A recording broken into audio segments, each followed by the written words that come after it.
Hello, good morning po aking mga kaibigan. For today's video po ay meron po tayo dito napakaganda pong halaman. At kung tawagin po ay Pink Princess Philodendron. Yes, tama po kayo. Kaya sa araw na ito, kailangan po muna kayong mag-like, share, and comment. At pakisubscribe na rin po ng aking pong channel. Ayan guys, napakaganda po ng ating pong Philodendron na Pink Princess. Ayan, may mga variegated po ito ang inyo makikita. Ayan, pink na pink. Alam niyo po ba, kaya meron tong tali at saka pool. Ito po yung pinaka-mother po ng aking pong Philodendron na Pink Princess. Sa tagal-tagal na po pag-aalaga ko, ay umabot na rin po ito ng taon. At ang mahal pa po ito ng pagbili ko sa merkado. Ayan, tingnan nyo maigi, napakaganda, di ba? At alam niyo po ba na 3 years na itong pag-aalaga ko sa aking pong Pink Princess. At medyo na nga pong di na magandang kanyang pool. Dahil hindi ko nagaano alagaan, dahil lagi tayong busy. At hindi gaano kakagapang ito dahil, ayan, medyo mapayat nga yan siya. Pero alam nyo po ba na merong bagong baby dito? Dahil ito ay kinatings ko dito, ayan, kinatings ko. So, ayan, at sa kinating ko, dumami na po ang ating po mga Philodendron. So, ipapakita ko po yung mga baby ng aking mga Philodendron. Ayan. Ayan. At ayan. Apat po kasi yung ating pong Philodendron na kinating. Kaso nga lang, napunta na yun sa aking kaibigan dahil binili niya. Ayaw ko nga sanang sabihin na o ibenta, kaso lang, mas kailangan talaga para makabawi naman din ako.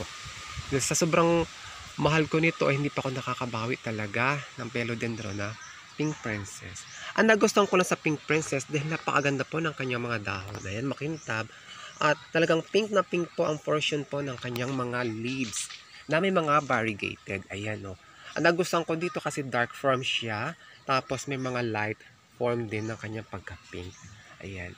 Medyo nga lang mabagal sa paggapang nito. At maliliit lang ang kanyang mga dahon. Sana mas lalaki pa.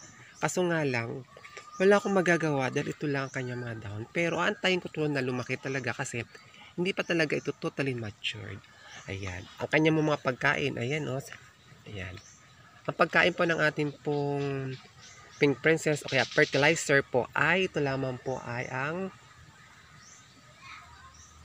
nabubulok na niyog o kaya yung kanyang katawan ng niyog nabubulok.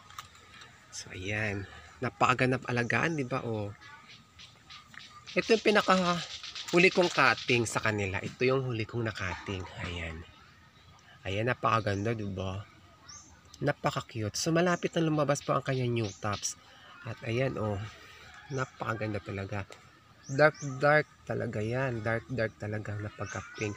Ang mga patches niya po kakaiba. Tsaka may mga dots, tsaka polka dots.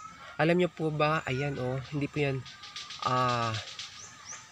po yan madaling masira ang ating mga dahon. Dahil ito po ay natural lang po ang ating nilalagay na mga fertilizer. Tubig lang po nililig ko at saka dayami at pinaghalo ko po itong nabubulok po na katawan po ng nyog. Ayan.